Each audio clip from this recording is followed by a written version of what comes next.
I'm Justin. I'm Travis. Welcome to Wrestling Junkie. So for today we have our review and reactions to Crown Jewel 2022. It was a pretty fun event. I enjoyed it. A few good matches on there, a few duds that I kind of didn't expect to be duds, but yeah. For our first match we have Brock Lesnar versus Bobby Lashley. I predicted Brock, and I think you did as well, and we were both correct on that one. This match was a pretty quick match, came in like 6 minutes. Yeah, it was kind of a weird ending. I guess that's set up another match for another pay-per-view, either at Survivor Series or whichever comes afterwards. But yeah, didn't really enjoy the match because of the ending. Yeah, it was just super weird. Brock had Bobby in the corner at one point, and then, Brock had Bobby in the corner, and then when he pulled back, he had him down, like his shoulders down, and then he pinned him and got the win. It was kind of random. I definitely didn't expect the match to end right there. I think we are both kind of like shocked. Yeah. Yeah, I know at one point, I think it was Brock, and I think it was his knee. He was just holding it a lot throughout the match.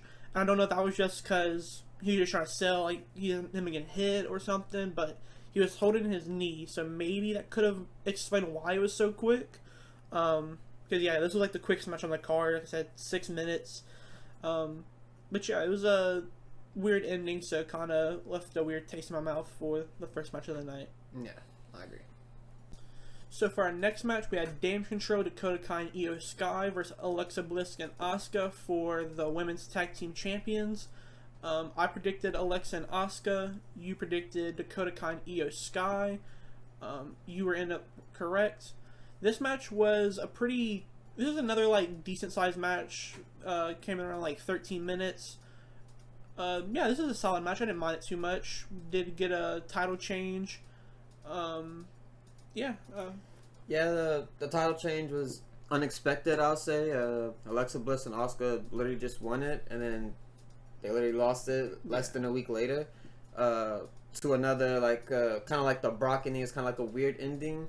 This was kind of another one where Nikki Cross came out and she just attacks Alexa Bliss out of nowhere while the referee's kind of like with Asuka, and I believe it was Io Sky in the corner, and the ref was kind of like distracted with them. Yeah. And she comes out and attacks Alexa. I guess what they're doing with this is we're gonna have Bianca, Alexa, Asuka, and Candice LeRae versus Damage Control, Dakota Kai, Io Sky, and Bayley and Nikki Cross for War Games. That's what I'm expecting to happen now.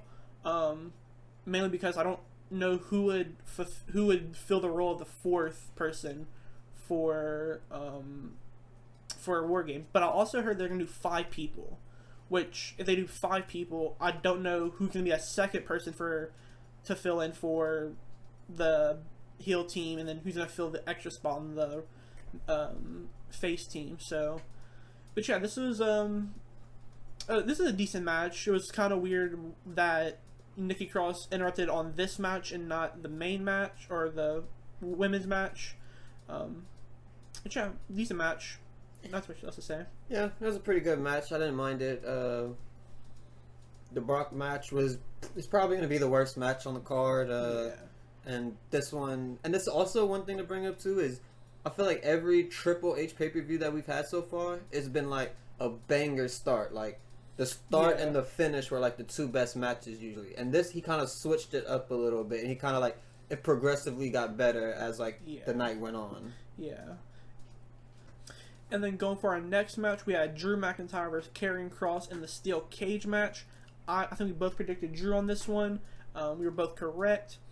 This is another good match. Drew, like I said, won. This was a solid match. They did a cool spot where Karrion Kross was about to jump. He's about to start climbing down the other side, but then Drew got back up and got him for a suplex off the top. That was a pretty cool spot. Another point, Drew was actually gonna go through the door and escape through the door. And then Scarlett comes with pepper spray and pepper sprays him. He goes stumbling down. Karrion Kross goes to try to go through the door. Then Drew stops him, and it was like a whole thing. And she also sprayed the referee, by the way. I don't know why, because he couldn't have done anything since no disqualification, but it's kind of funny. But yeah, Drew McIntyre ends up escaping over the top. And it's kind of like a cool spot because Karrion Kross was going to go through the door, and then he was going over the top, and then like I think in the moment we were thinking like, oh, it's gonna be a double win or a tie, whatever. And Drew ends up jumping down and he gets there before Karrion Kross does, and yeah, pretty good match. It was about 13 minutes, and yeah, it was honestly pretty good. It wasn't. Yeah, nothing like crazy happened with it, but it wasn't bad, but it wasn't great. So just another solid match throughout the card. Yeah, it was fun for sure. And then for our next match, we had the Judgment Day versus the OC. I think we both predicted the OC for this one, but we were both wrong. The Judgment Day ended up getting the win with this one. Not too much happened. There was one spot where they had, I think it was Finn and AJ on the top rope, and then each member or the other two guys both had someone on their shoulders, and then they did like a suplex to each other at the same time. It was a pretty cool spot. And then towards the end, we seen Rhea Ripley. She grabbed AJ, put her on her shoulder, and dropped him on the apron. And pretty much that was what pretty much won the match numbers game. This is another like solid match. I didn't too much care for it. It wasn't like crazy. Like I said, nothing really happened, but it was a solid match. Judgment Day should have won this match since he had the numbers advantage, and yeah. Yeah, I think the only thing that was kind of like bothering me at this point in the pay-per-view was the Brock match. It was like the weird pinfall where Bobby's shoulders are down and he got like this weird pin on him while his back's like laying on Bobby. So that was like a weird ending. And then the Damage Control match, obviously it got interfered and to Alexa Bliss and they lose. Then the Drew match, Scarlett pepper sprays the ref. Not that mattered because Drew ended up winning still, but it was like another like kind of weird spot. And then on this one, it was the Rhea Ripley throwing AJ Styles on the apron and then kind of letting Finn Balor finish him off for the win. So at this point, we have 4 matches, and all 4 were kind of like, like either interfered or just weird, like just weird endings. So at this point, I was kind of like not annoyed because I was still having like it was still good matches at the end of the day, but. Yeah, I just thought that's something to like bring up to y'all about this because it was like 4 matches in a row we've had like some like crazy stuff go down, and it was just kind of weird for me. No. But yeah, going to our next match, we have Braun Strowman versus Omos. I predicted Omos, you predicted Braun Strowman, and you were correct on this one. Another like decent match for 2 big guys who aren't really great in the ring. They actually put on like a pretty decent match. Like I said, nothing really happened with this match, but nothing was bad about it really. It was also quick, which is expected, and it also should be pretty quick for 2 big guys. The ending was pretty cool. Braun Strowman got Omos over his shoulder, hit a body slam, and that was pretty much the end of the match with that. Not much to really talk about with this one. Yeah, it was a pretty good match. Nothing, like you said, nothing like really exciting really happened. It just like 2 like brutes kind of like going at each other, but yeah, it probably ended as a lot of people expected. No, I don't think anyone expected it to be like a really long match, considering it was like if it was no DQ, maybe they could have did like a little bit more, but I mean it's 2 big men, so. But it was a good match overall. It was about 7 minutes, and yeah, it was a pretty good match. Now for our next match, we have the Usos versus the Brawling Brutes for the Undisputed Tag Team Champions. I think we both predicted the Usos for this one, and we both correct. I think this one was kind of obvious who was going to win it. I enjoyed this match. Both teams are... Usos have been on a streak where they can pretty much perform with anybody, and they're going to put on a really good match. And honestly, even the Brutes, they put on matches with New Day, and pretty much all the tag teams on SmackDown when you had Maximum Male Models for a little bit. This is another good one. This is another solid match on the card. Yeah, I love the Usos. They're probably like one of my favorite teams. I like my top 2, maybe 3 tag teams right now. So every time you see them in the ring, you can kind of expect it to be like a decent match. They never really disappoint you. And the Brawling Brutes, as you said too, like they like lived up to them. Like they were on even levels a lot of the time, and the match could have went either way at like certain points. But yeah, the Usos end up retaining, and yeah, it's like you said, it's expected. They're getting close to the record, right? Yeah, this week on SmackDown, I think if they win it, they'll definitely pass it up. They'll pass up the New Day's record, but on SmackDown this upcoming week, it will be Usos, New Day, which I'm assuming they're gonna win, or the Usos are gonna win it. So, but yeah, I said another solid match. Not much to really add for this one, but yeah, it was a fun match. Yeah. And going to the second to last match of the card, we have Bianca versus Bayley in a last woman standing match for the Raw Women's Champion. I think we both predicted Bayley for this one. And surprisingly, Bianca does come out on top. Not mad, but I was thinking we would get Damage Control holding all the gold at the end of the night. But yeah, this match started out kind of slow, but they start like going towards the entrance ramp, and then Bayley she falls down and hits the barricade, and she starts selling her knee. You can tell at first they were they maybe thought something happened, but it was kind of a work, and she ends up hitting Bianca, knocking her down, and they end up going towards the top of the entrance ramp. And yeah, Bayley she goes off somewhere for a few seconds and then comes back with a golf cart. And then when she goes to you can tell they're running a run over spot. But when she goes, I don't know if it was she didn't put enough gas on or the golf cart just wouldn't go that fast at all. But she goes and she's Bianca's she started wobbling, and then Bayley tries to go forward but it doesn't go fast at all. Yeah, it was just a really sketchy spot right there that they were trying to do, and it just honestly just didn't work, I think. Yeah. Then after that, Bianca puts Bayley on top of it, and she just she goes down the entrance ramp, and at first I thought she was gonna break and make Bayley fly off of it into a table, but she ends stopping right before, and then she tries to go throw her through a table.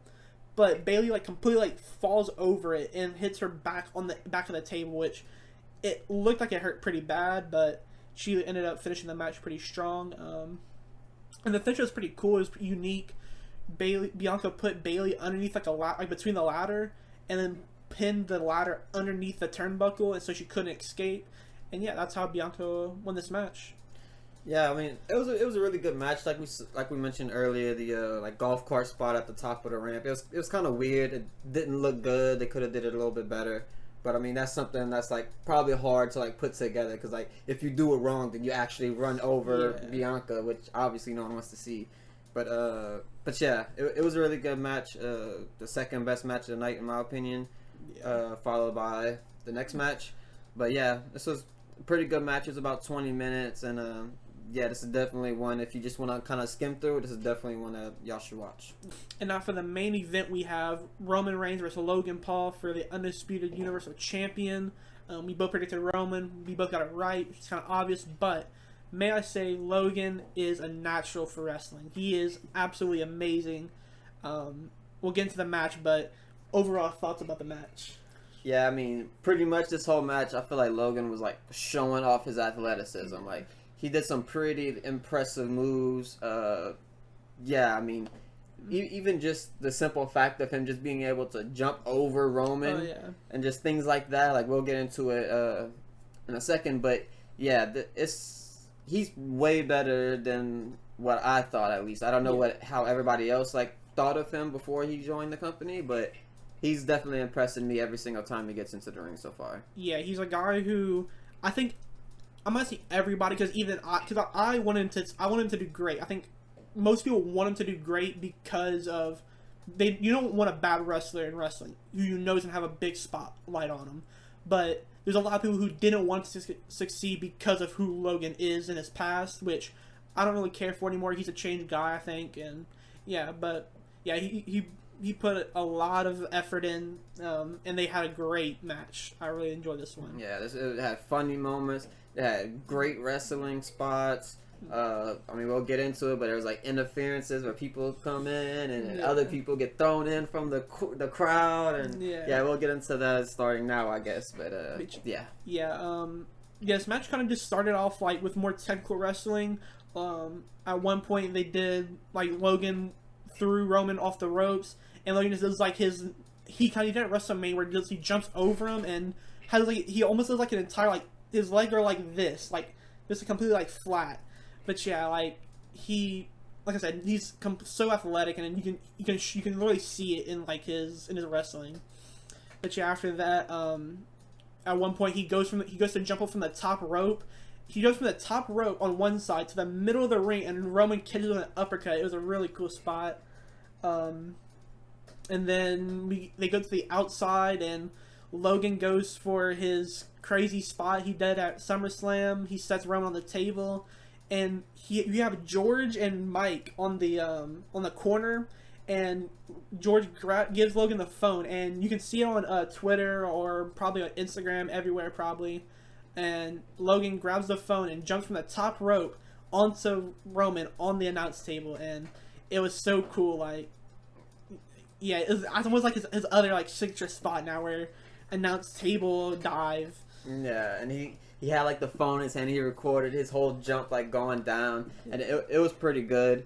And then after that, Roman's kind of like, they're both really hurt. Actually, they're both like down on top of the table still. And the Usos come out, and they're kind of like helping Roman and checking on him, trying to like get him back up and into the ring and whatnot.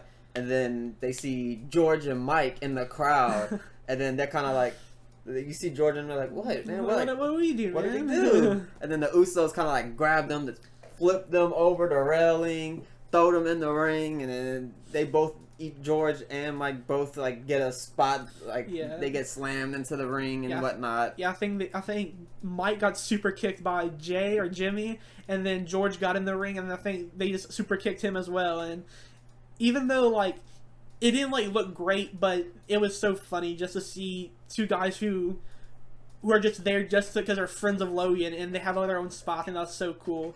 But yeah, that happens, and then next thing you know, you hear "It's Every Day, Bro" start playing.